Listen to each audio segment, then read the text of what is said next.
All right, good afternoon, everyone, and thank you for joining us for the McLaren Greater Lansing Foundation's Gratituesday webinar series. My name is Nicole Hankwitz, and I am the Major Gift Officer at the Foundation. And over the next 10 months, we are going to host these webinars to take a deep dive into what McLaren is doing to transform care in our community and the role that the McLaren Greater Lansing Foundation plays in that transformation. This webinar is going to focus on the construction of our brand new hospital being built right by Michigan State University's campus and how philanthropy's role in the new hospital will help with that construction. Just a few housekeeping things to cover with you guys. Please feel free to ask questions in the Q&A box. We are doing this because we want to get the word out, not only about the new hospital and everything that we're doing, but also our campaign for care. And so now that we can't meet the way we used to, we got creative and wanted to bring this to you virtually. So please introduce yourself, ask questions. I am going to keep track of those questions and we will answer them at the end of the presentation. If you want more information about our events or our campaign for care, please visit our website at mglcampaignforcare.com. This webinar is also being recorded, so we will share it with you via email, and we're going to put it on our social media. So if you have somebody you think is interested in learning more about the foundation and especially the way we're transforming care, you can share that with them there as well.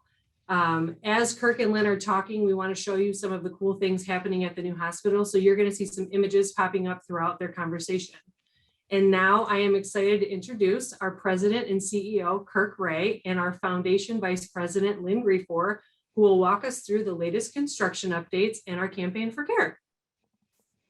Thank you so much, Nicole. Thank you, everyone, for registering for this webinar and tuning in to see what's happening in McLaren Greater Lansing. I'm Lynn Griffor. I'm the Vice President of the Foundation.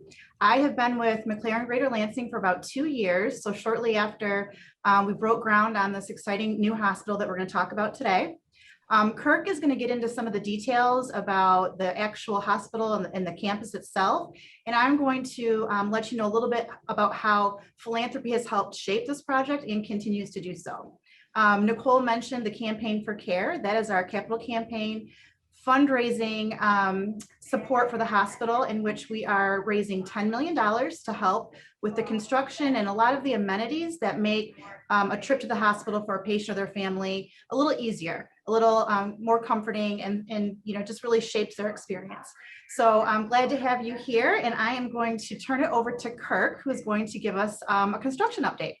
Hey, thank you, Lynn, and good afternoon, everybody. I really appreciate all of you joining us here today for what I believe is something that can be very informative and really, as Lynn indicated, something that's transformative for this entire Lansing region. I'm going to give you, I'll step back for a minute. I'm the president and CEO here at McLaren Greater Lansing. I've been here a little over 3 years, and I jokingly tell everyone that I've had to navigate the waters through 2 pandemics, the first being a Cerner virus with our electronic medical record transformation, and then more recently coronavirus. And so not without challenge, in addition to building a new campus on the plate there. So overall, high level view of what's happening. Everyone refers to it as the new hospital, but what I'd like to share with you that I think is really exciting, this isn't just a hospital, it's an entire new campus that's going up just a couple miles east of here on the south end of Michigan State's campus. And what you see in the depiction here, the taller portion, is the actual hospital footprint, 9 stories above grade, all key clinical services that are going to be offered here, 2 surgical platforms on our 2nd and 3rd floor. And then there's an attached building which is going to house the outpatient care center, along with our Karmanos Cancer Institute, which will be on the north end of that. In addition to that, which wasn't in the original plan, was an entirely new parking deck, which our employees were most pleased with when I mentioned this on our town hall meetings last week. And then to the south of that, which you don't even see in the rendering here, will be an entirely new building called the Health and Wellness Pavilion, where we'll be putting drive-up services that need more access, like our wound care services, our pain management, sleep center, our family medicine residency clinic, and then another building, which is being referred to as Medical Services Building 2, which will be on the southwest corner of this campus, of which is 53 acres, just so everyone knows. is our medical service building 2, and that's going to house imaging services, our internal medicine and OB residency clinics, along with hopefully a surprise that we'll be able to announce here shortly around pediatrics for this market that's going to bring higher level of care in addition to that. And so the campus itself, as I indicated, was 53 acres. A lot of infrastructure work being done around the campus. There's going to be a roundabout added on the Forest and Collins Road exchange, widening of Collins with a complete resurfacing, along with widening of Forest for these entrances into the campus. And what you see where those cars are located will be known as actually One McLaren Way. And so a lot happening. Again, it's not just a hospital. This is really an entirely new healthcare campus that's going to change the way we deliver care in this region. And Kirk, you mentioned One McLaren Way, and one of the things I thought was great about the way that we did our addresses for the hospital is the cancer center has a separate address from the hospital itself, correct? So if you're putting it in your Google Maps, you're going to get to the right door. You're not going to end up having to walk, 2 miles to get where you need to get. So I thought that was a really great design element. One of the unique things about this project is that we built a new hospital in the middle of a global pandemic. And I understand that we have actually made some changes, pivoted some of our design of the hospital to address potential future epidemics. Can you talk a little bit about that? Yeah, I'll first talk a little bit about the construction. It was not really known that we were going into a pandemic when we started the project, and the architects and contractors came up with a concept when we were putting the infrastructure of piping and med gases and things like that together, where they actually constructed these segments off-site, shipped them over to the campus, and then installed with only 4 people. And so there was a lot less traffic, i.e. social distancing, as the building was constructed from the ground up. And it's something that's a construction process that's used on both East and West Coast, but never really used here in the Midwest until this project. And so a lot of thought went into that. They were able to make changes on the fly, but it also helped reduce the traffic and whatnot during the construction project itself. But the design, you're absolutely right. I think we got into this, didn't know a whole lot about it. And we've had to make accommodations at our existing 2 campuses. But as we were going through the design process, we went back to the architects and said, we need to be thinking about this a little bit differently. Should we get through this and ever come up with another pandemic again? I jokingly told some colleagues that if we were in the new hospital today, when we had our 3rd wave or our highest level of COVID positive patients, the way that it's designed, we would have had no problem accommodating the capacity that we were seeing at that time. And so we took the entire 9th floor and went back and decided to make a change order on the rooms around negative pressure so that we could have 32 additional isolation rooms. We actually designed this hospital to double our ICU capacity, which is where we were having some log jams, if you will, during the height of the pandemic. And in addition to that, we went back to our interior design team, looked at all of our lounge areas and common areas and said, we need to look at this a little bit differently because we're not going to have large masses congregating in these areas. And so they redesigned some elements around being able to make sure that we've got proper social distancing, that we've got plexiglass in those areas where we've got exchange happening with patient access and families and visitors and whatnot. And then the last thing that's unique about this campus, and we currently have 2 campuses with a multitude of entrances. And that became a big challenge for us as this pandemic started, because we had employees and visitors coming in all entrances, and we were having to find a way that we could streamline the screening process. The way that this campus lays out really allows for that to be able to be well managed if we ever get into another pandemic again. And so a lot of thought went into that. We pivoted, that's the term everyone uses during this. And I think our architects and our clinical teams did a phenomenal job to redesign on the fly, if you will. Yeah, absolutely. It really speaks to listening to the community needs and making adjustments on the fly, like you said, that sometimes costs money, and we were willing to do that because it was the right thing to do. So it's really great. There are thousands and thousands of components to this new healthcare campus. I'm curious what you personally find very exciting. It's funny because sometimes it's the small things that are the in-between, if you will. And so there's a lot of focus on what types of operating room platforms we're going to have, our robotics program, our ortho robotics program, a whole host of things that are innovative and cutting edge in terms of technology. While that's exciting, I think the thing that really that really highlights what I'm thinking about this campus are the things that were designed around aesthetics and how much community involvement and clinical staff involvement was involved in the actual design of our workflows, and also what I would consider areas of respite. And healthcare it's not just about the clinical care that's given. It's also about the holistic approach and how patients feel and how families feel during the care of their loved ones. And so a lot of design went into a courtyard setting, our sacred space on the inside. We've got in our Carmanos Cancer Institute a 3-story living green wall when you walk in. So we're bringing the outside in, so to speak. And those are the things that I think are very exciting. I also, when I did our town hall meetings with our employees, we spent some time talking about what the cafeteria was going to look like, because our cafeterias in our existing hospitals are on ground level or below ground level. They're nice, but they're not a lot of natural light down there. And the new cafeteria is going to house a courtyard with cooking stations. And when I bring that up, our employees just get so excited about that, and that's one of the wins, if you will, that gets me excited as well. And so all of those things, those areas of respite, the fact that the clinical areas were really designed by our staff to improve efficiencies and workflows, is what really excites me about this project.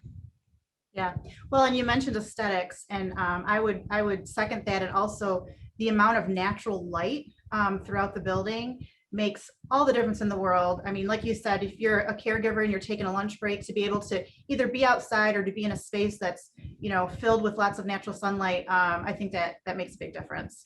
Yeah, I mean, the design too is really what we consider on stage and off stage, and so the wayfinding on the campus is going to be extremely easy. The accessibility is going to be extremely easy for patients and visitors accessing the campus. And when they do get inside the organization, you'll never see what happens behind the curtain. And so the design is that patients or visitors will only be able to have badge access to get to those units where they're going to be visiting a family member, and the natural light, as you indicated, is kind of the way out.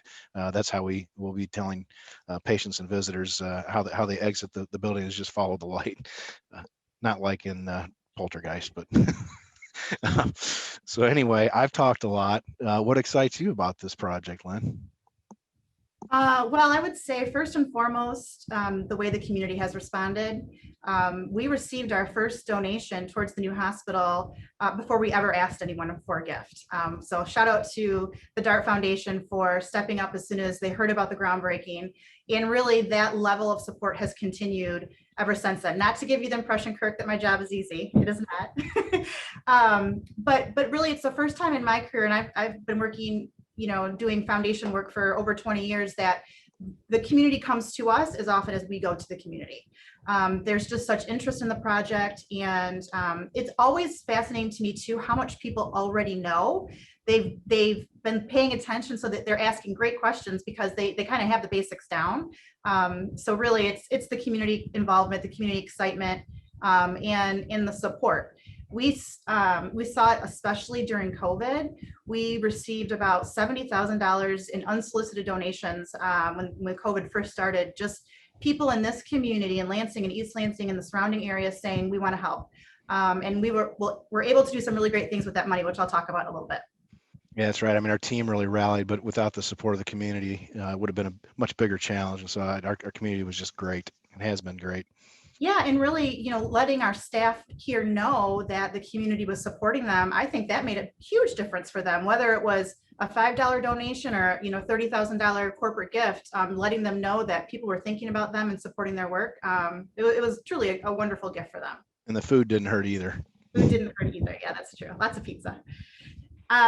So I have noticed, as I see you in the halls or in the parking lot, that you have been sporting an awful lot of green and white lately. I think I know why, but perhaps you could talk a little bit about the way this hospital is somewhat in partnership with MSU and collaboration with MSU, and what does that mean? Yeah, sure. So yeah, it's my new adopted team. Being a Ball State grad, it's hard going from cardinal red to green and white, but we've made the switch, and couldn't be happier. We have a lot. When I got here, there was a collaboration agreement that we had signed with Michigan State, and it outlined all of these things that we were going to partner on. When I got together with MSU leadership for the first time, we sat down and said, what does this document mean? Well, everyone kind of shrugged their shoulders and said, we don't know yet. So we got our teams together.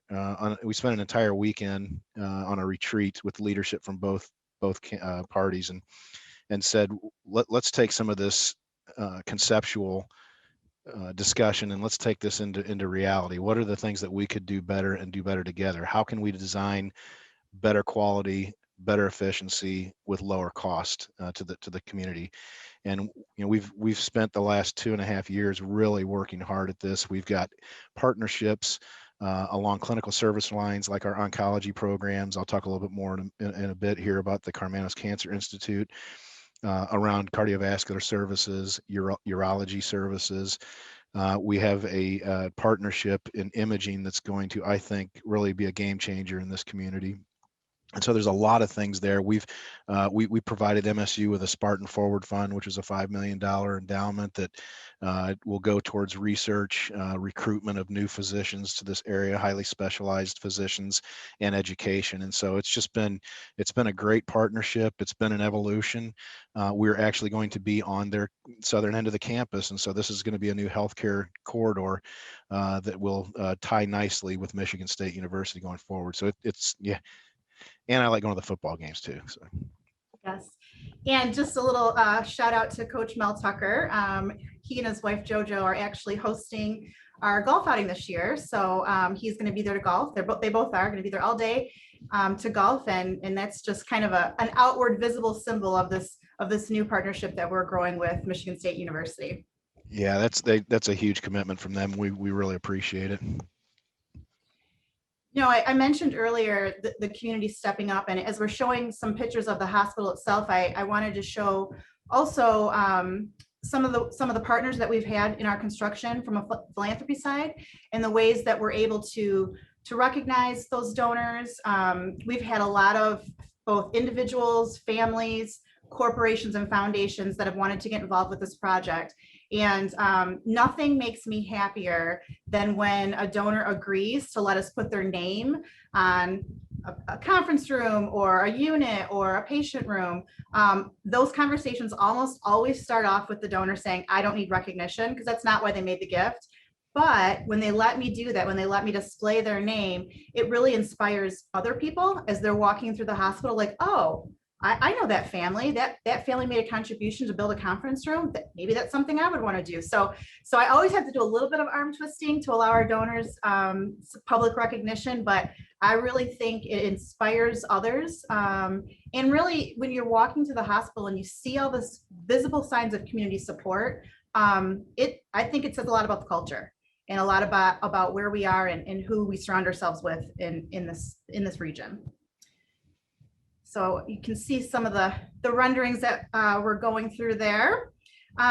Okay, so back to the new healthcare campus. I thought it might be nice to take a little bit of a deep dive into some of our major service lines and talk about whether it's what we're already doing well or what new services we may be bringing to the new hospital, just to give kind of an overview of what's to come.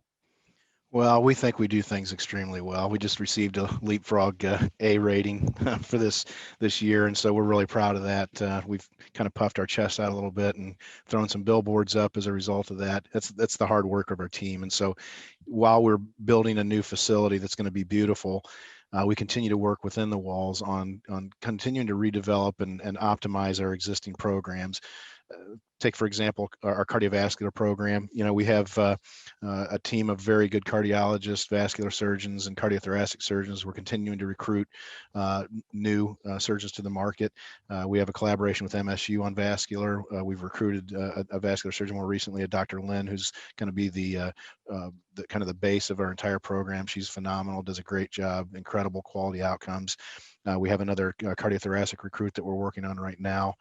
And then in the process, we're going to be launching a TAVR program and a Watchman program before we even move over to the new campus. And so, again, very advanced cardiovascular technology and services. Our electrophysiology program continues to grow with the number of atrial ablations that Dr. Canjwal does for us here. And so there's a lot happening in that area. And our women and children's services, this is another area that we just really haven't been that big on historically. And our OB program continues to grow. We have 2 new OBGYNs that we've just recruited that are starting this summer, and we're excited about. We're going to be improving our access points throughout the region for primary care.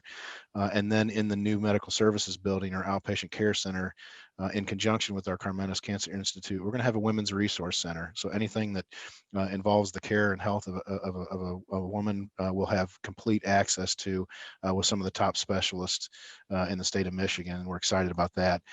In orthopedics, that's something we've always been very well known for. We've gotten quite a few awards each year as a result. We're going to continue to work on growing that program. We have a very good succession plan for recruiting new surgeons to the market. We have a new ortho spine surgeon starting this summer. We've invested in a new navigation system, and we're going to be moving into the world of ortho robotics as we enter the new campus. And so a lot of exciting things happening there that will just continue to enhance our orthopedic program. And then the last one that is very exciting is our collaboration with MSU, our Breslin Cancer Center, and Carmenas Cancer Institute. This is going to be combining those 3 programs together in one as we move on to the new campus into a phenomenal, well-designed facility.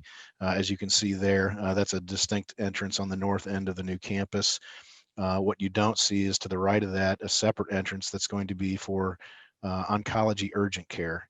And so patients that are immunocompromised, our oncology patients receiving treatment, are always a little bit worried about going to the ER or going to an urgent care because they're cohabitating with sick patients and are very susceptible. And so this is going to be a dedicated oncology urgent care, one of its kind in the region that I'm aware of. And I think will be very good for our patients that are receiving treatment, and for those that may be receiving treatment somewhere else. This gives them that option as well. And then what's incredible is this is, if you didn't know, Carmenas Cancer Institute is part of McLaren healthcare system. It's actually the largest cancer program in the state of Michigan, seeing about 12,000 new patients every year with all kinds of research. I think over 800 research vignettes going right now as we speak. And so it's one of the top 15 cancer programs in the United States of America. And we're going to have that right here in Lansing when we open up the new campus. And so I'm really excited about that. A lot of work going into each of those key service lines. And that's just a few to name, or that's just a few to mention among all the other things that are going to be offered on this new campus. So that took a long time. I apologize, but there's so many good things happening as we evolve healthcare. No, it's great information. And, you know, 2 of the areas in which I think philanthropy can be most impactful in the healthcare setting is 1, helping keep patients in their own community when they're receiving care. And so to that point, the foundation has made some fairly large strategic investments into the hospital system recently. We actually helped pay for the launch cost of that TAVR program that you mentioned. And it's, you know, these are patients that would have to have been transferred outside of our facility, and now they can stay. And that really resonates with our foundation donors. The other way that we can be very impactful is to help make sure the hospital has the very best technology, which helps recruit the very best practitioners. So we have invested in the ortho C-arm, for example. And then we actually, I'm very proud of this. I'm very proud of our foundation board for this. The McLaren Greater Lansing Foundation just made their largest grant ever to the hospital, to the tune of about $380,000 to purchase a new 3D mammography unit, because 3D is the gold standard, right? It's the standard of care. It's what women want. It's what women deserve. And so we purchased that on behalf of the healthcare system so that the women that are being seen in our system get the very best that there is. So we were very proud about doing that. One thing I wanted to mention with the Cancer Center as well, there's a lot of people that like to support more basic needs programs and not kind of the high-tech robotics. And our foundation does work very closely with the Cancer Center and with the social workers at the Cancer Center. And when there are patients struggling to, say, pay for gas, if you're getting radiation, you may have to be driving back and forth from home to the hospital every single day for weeks. We want to make sure that people are getting good nutrition. So we are able to provide gas cards and grocery cards to patients that are going through treatment here that are struggling so that they can focus on getting their body well, their cancer under control, and they're not stressed out about, do I have enough gas to get to my appointment? So thanks to some very generous foundation donors, we're able to offer that to our cancer patients. Yeah, I just want to take this time too. I mean, you just mentioned a few things that the foundation has helped the hospital with. If you didn't know that, those of you on this meeting, McLaren Greater Lansing Foundation is one of the best kept secrets in this community. They do a phenomenal job, led by Lynn, and they've done so much over the last couple of years since she's joined the McLaren family here in Lansing. To really bring the foundation up, and they just do great things. You mentioned the 3D mammography system. You know, we have 3D mammography technology here on the main campus, but this was really going out to replace a unit that was a little bit older in our Grand Ledge clinic, and will be able to provide access in a more rural setting outside the main campus. And so this is really going to be able to expand care. It's really in alignment with our women and children's service line strategy. And so I just can't thank the foundation board enough for all of the support. Yeah, absolutely. Well, a couple other ways the foundation has supported the hospital. And, you know, one of the things about healthcare philanthropy is, you know, hospitals are just like any other organization, and they have budgets. And so there are a lot of wants, but then there's also a lot of needs. And so the foundation tries to step up to help fund some of the wants. And one of the really big ones on our new healthcare campus is a interfaith sacred space and chapel, which will be a absolutely beautiful place of respite for patients, for families, for caregivers. Kirk, you mentioned earlier, you know, it's part of the mission of what we do in healthcare, that we treat the whole person, and that includes our spirits and our mental well-being. And so the foundation stepped up and funded this entire sacred space and chapel, where we'll be able to have small gatherings, silent meditation, programming, all in the spirit of being very interfaith and respectful of people of all beliefs. And so I think it will probably be used by our employees just as much as our visitors, because we all know healthcare can be quite stressful, and we all need a minute sometimes. And so in addition to the courtyard and the cafeteria, I think the sacred space is going to be another one of those really unique features of our new healthcare campus. I also just wanted to give a couple more examples of the foundation and how we've tried to help our healthcare community. We do provide about 10 to 12 nursing scholarships every year for our employees. We have a very special new scholarship that just got kicked off, Joe and Frederick's scholarship, which goes to students that are graduating from high school in Lansing and going to LCC. And we had 10 recipients this year, all interested in going into healthcare, so that was really great. We fund music therapy, Tai Chi. And as I mentioned, we had a great outpouring of support during the beginning of COVID. And we used the funds that we received to purchase a bronchoscopy tower, which helps patients that are struggling to breathe to be able to be treated at the bedside and not be moved to another area of the hospital. So again, thank you to our community. That was a hugely impactful piece of equipment that wasn't in our budget, that we were able to purchase because of our COVID donations. All right, Kirk, so I've got another personal question for you. You have worked in some other healthcare markets and systems. I guess I'll assume you think Lansing's special and ask you what makes it special. Yeah, I've had the opportunity to work around the Midwest and Southeast and the South, and you know, they always talk about Southern hospitality, but I'll tell you, when I got here, I was so pleasantly surprised at how accommodating and the overall hospitality and warm welcome that I received. I think everyone was looking for, you know, good, you know, new leadership to really take off as McLaren was making the largest investment in the history of the company. And I will tell you, I serve on the chamber and economic development boards here locally. I can't think of two more dedicated people between Bob Trezise and Tim Damon to lead those agencies, and all the work that they put into continually finding ways to make this a better region, and continually find ways to attract new talent and business to this area, more so than I've seen in a lot of other markets. And I've served on a lot of other boards in those capacities before. And so I love working alongside and see the energy that they put into that. And then the leaders in this community and how much they put into and see the value in continuing to improve the region. And you can see that in a lot of the investments that have taken place over the last couple of years. I mean, billions of dollars of investments and billions of dollars to retain businesses here locally. And so that's something I think is very special. It's not necessarily unique to Lansing, but the way that our folks go about it is phenomenal. I've really enjoyed being able to work with our local governments, our mayor's office, and collaborating on ways that we can bring some infrastructure dollars in and around the campus. I mentioned the roundabout that's going to go in on Forest and Collins. That was an effort by multiple governmental agencies along with McLaren to make that come to fruition. And that's going to be a great way to decrease accidents and danger in that intersection and improve traffic flow, especially when we open up a campus where we're moving 2,300 employees to in less than 9 months. Less than 9 months.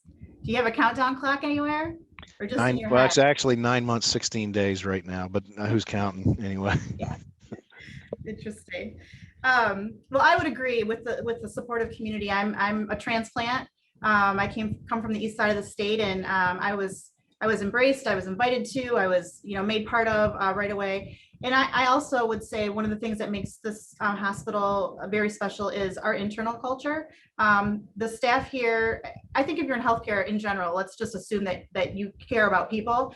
But man, the staff here is so dedicated and work around the clock and do whatever it takes to get the job done. And that's fun to be part of. So I think that's really special. All right, a big one. What keeps you up at night about this project? There's other things that keep me up, not involving the project. That's for another webinar. Kids. Yeah, it's another time. You said it was a personal question. Always when you're doing a building project, to be on time and under budget, obviously. But as I mentioned earlier, when I was talking about the overview of the project, there's so many moving parts to this. There's not only everything that's going on this new campus, it's what are we doing to repurpose the existing campuses. And so a lot of work being done there. And then in addition to that, we still have to run 2 healthcare organizations today while we're in process. So those are the things that kind of keep me up at night, just a lot of moving parts, making sure we're not missing something. That would keep me up at night. Yeah, I'm sure.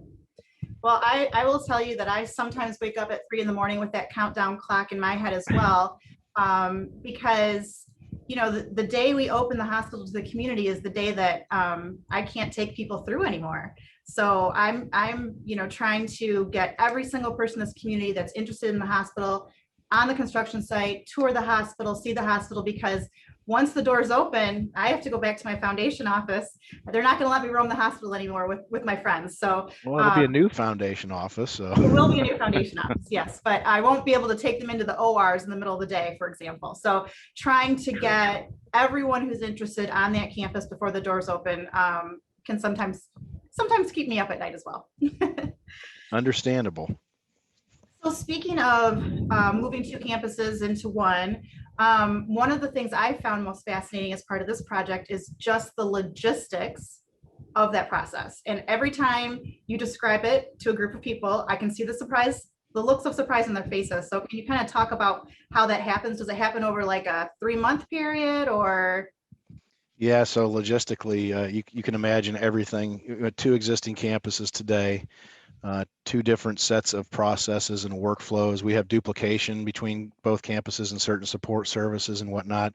And so we've started well over 6 months ago, working with a firm that's helping guide us towards transition. And so all the transition planning around these processes, workflows, what a day in the life of the new campus is going to look like. And so there's training modules that are going to be set up as we start to get ownership of the buildings at the end of this calendar year. So there's well over a year of transition planning until we get into 3 months before we see the first patient, which then sparks all of this on-site training on the new campus and all of those areas I talked about earlier.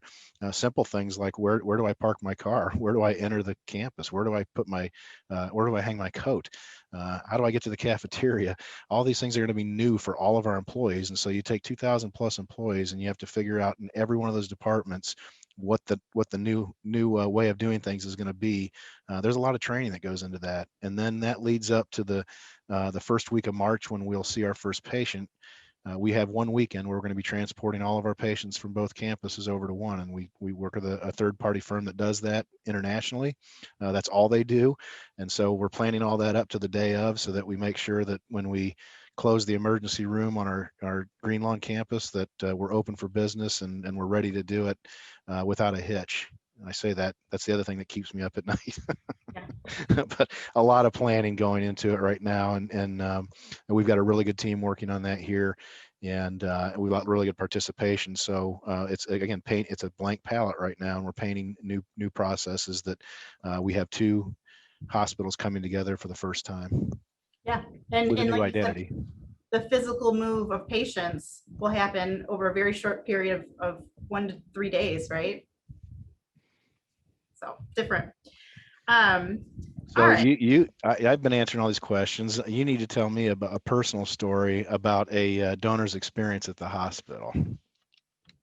Oh gosh, I actually have a pretty recent one. We received very recently a $50,000 unrestricted gift, which means the donor basically said, use this money for whatever the hospital needs, which is unusual. Usually people say, I was treated for cancer, I want this to go to the cancer center, or my mom had a heart attack, so I want to support the cardiovascular center. And but this one was unrestricted. So they said you can do whatever you want with it.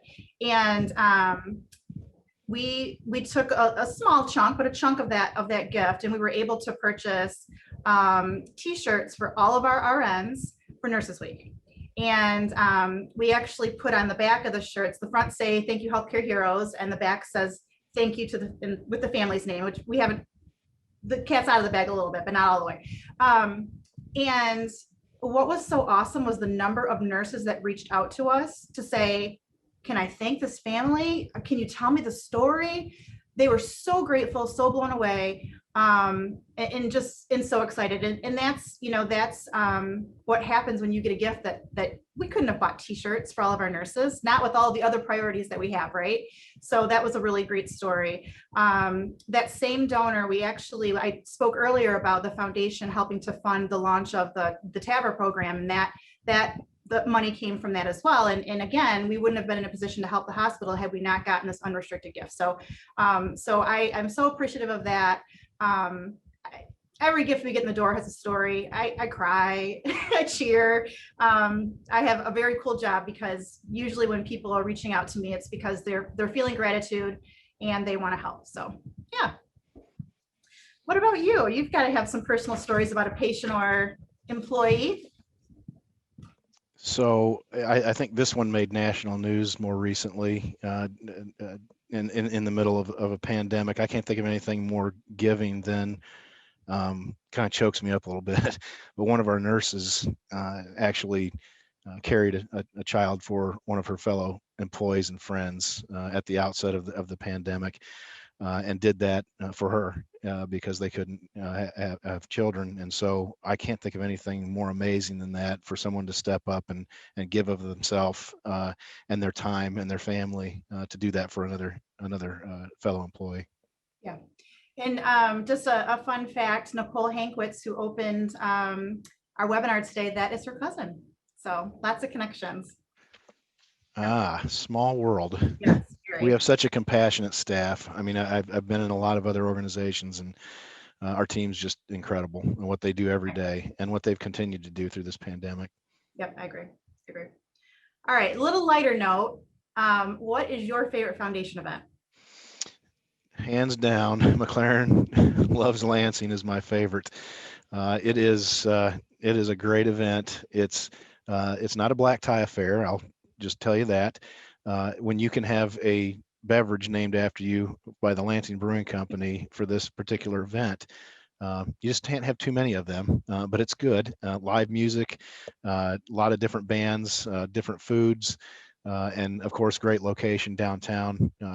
By far my favorite event. And I love all of our events, but this one just really stands out to me. Yeah, well, it's the casual nature. People really love, you can kind of let your hair down. And right now, so we're obviously tracking CDC recommendations and governor's orders. And right now, if we had the event today, we'd be able to have 280 people there. So, we had to scale it way back last year, but this year we're hoping to open it up, and hopefully by the end of August, we'll even be able to have a bigger crowd. How many do we have that first year we did the event? Because I We think had it was, almost 500. yeah, there was a Yeah. lot. Yeah, a lot of, I really had a lot of positive feedback from everybody that came and spent time there that evening. Yep, Believe me, I enjoy flip-flops and shorts over. I know. You're not a gala guy. Yeah. Well, I can tell you that in general, my favorite event is the gala. But this next gala, which is going to be in January of 2022, is going to be something to behold because we are holding it in the new hospital. So it's going to be our grand opening gala, once in a lifetime opportunity to, throw a party in a hospital. And we are going all out with amazing food, tremendous entertainment, lots of fun things to do throughout the whole facility. And again, once in a lifetime opportunity. So I hope if anyone's considering, if you don't typically like galas, this one is for you. It's not, Yeah. We're not sitting at tables, we're walking around the hospital, and it's going to be really a lot of fun. Yeah, I'm really looking forward to this particular gala because it is showcasing the new hospital and the new campus, and it's going to be a lot of fun. Good. Well, thank you so much, Kirk. I did want to let everyone know that if you are interested in getting more involved with the foundation, with the project, please reach out to us. We can meet to discuss further, or we can schedule a tour. And I believe in the Q&A box, they're going to put a link to be able to get in touch with us. So I think now we're moving into some Q&A, and I've seen a few things in the chat. Mostly people saying hi, but I think we have gotten some questions as well. You're muted.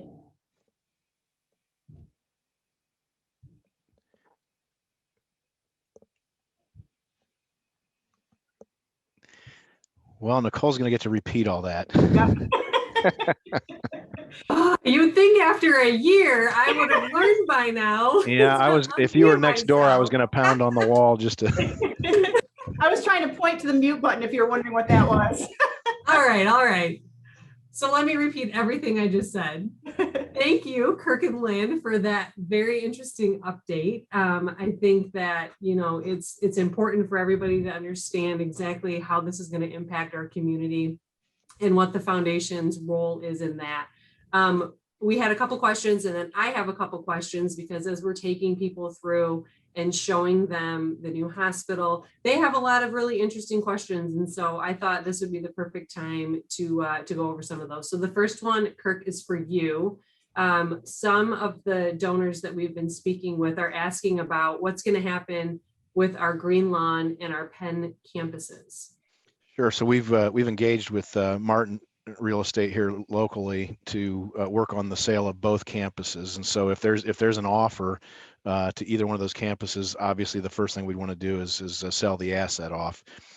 If we're not able to do anything with the existing campuses, we've committed to the city that we would end up creating green space in the existing areas, or park space, or set it up for future development if there's opportunities to attract new business.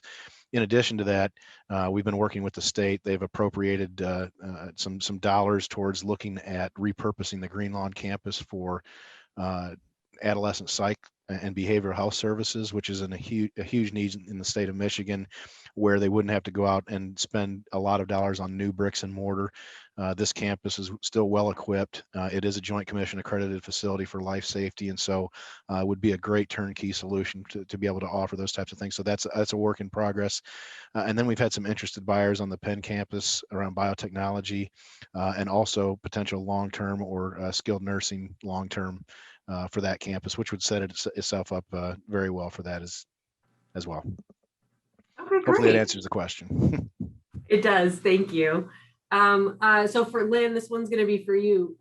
What's the biggest gift for the campaign to date that we've received, and what's the biggest naming opportunity?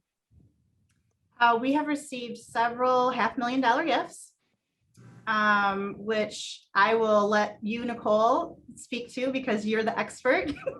But obviously I mentioned the DART Foundation out of the gate came to us, and we've had some great naming opportunities with MSU FCU, with Delta Dental, Pete Kramer's family did a great naming opportunity. So yeah, we've had all support from all over step up, but $500,000, we're still looking for that $1 million donor. Absolutely. If there's anybody out there that's interested, just write it in the comments. No, I think you kind of covered everything.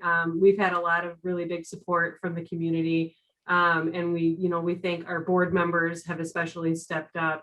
You mentioned MSU, FCU, but also April Klobus and Sarah Dolan personally. Ralph Shaheen, who we can't thank enough for all of his support, Teresa Hubble, all of those folks. So, we've seen a lot of interest in this new hospital, and people are very excited. So like Lynn said, once doors open for patients, we aren't going to be able to wander through there. So if anybody's interested in a tour or learning more, please just let us know.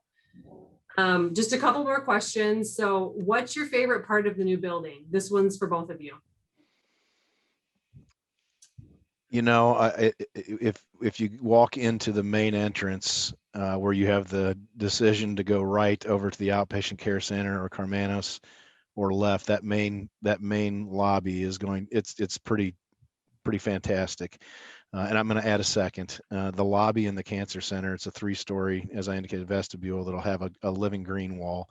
The entire height of that vestibule really, I said, creates an area of respite for patients coming in to be treated for oncological services. Something I think we'll be very proud of when we walk through there for the first time. And I mentioned Sacred Space earlier, which I was proud to be part of. And then as silly as it seems, I would say the cafeteria. Yeah. Because I know what an important asset that is to our employees. And right now it feels like you're down in the basement. And that's not conducive to taking some rest before you have to go back to a shift. So I'm excited about the cafeteria. Our food service partner, Morris, and I've had discussions with them recently, and we were touring through there last week, and they're just eyes wide as saucers, said, this is going to be the best healthcare food delivery system anywhere in the state of Michigan. And that was their comment. And I think when you look at how this is laid out, everything that's going to be offered there, and other community leaders that we've toured through there said, you know what, I'm just going to come over here for lunch. I don't have to be in the hospital. And said, yeah, you're more than welcome anytime. Come on over. But it's going to be a great setting. There's a lot of things about this building or this entire campus that I think are going to set itself up extremely well. Absolutely. I think everybody's going to be amazed when they're able to get in there and really see what we've done. So I've got one last question, Kirk, and it's for you. So how is McLaren planning for future growth in the new hospital? Yeah, again, the design team it was very forward thinking with this.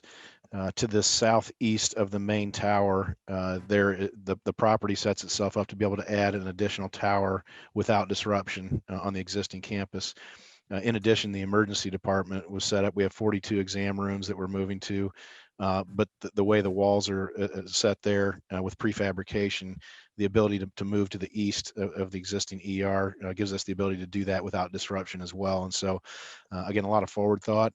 We also ended up shelling 2 floors in the new tower. So our 8th floor and our 3rd floor actually will have shelled space when we open up the hospital, so that we have the potential for future growth. And of course, that's a good problem to have, but it gives us the option and some flexibility to be able to grow when we open the doors in March. Great. Okay, well, that's all I have for questions. I'm just going to go ahead and wrap it up a little bit. So as Lynn mentioned earlier, and Kirk as well, we have some really exciting events. Our golf outing is actually next week, and people are ready to get out because it sold out faster than it ever has before. So we're excited for that event. And then obviously McLaren Loves Lansing coming up. So you can visit our website, mglcampaignforcare.com, to get more information. And as Lynn mentioned, we have our grand opening gala, which is going to be January 29th of 2022 in the new hospital after construction is complete. So please, we would love your support. Please reach out. You can comment, you can chat with us. We'll make ourselves available anyway to answer your questions. So we just want to thank you so much for joining us for this Gratituesday webinar. We're excited to announce that our next webinar will be on Tuesday, June 29th at 4 p.m. And we are going to discuss our new cancer center and the exciting things happening at McLaren and the Karmanos Cancer Institute.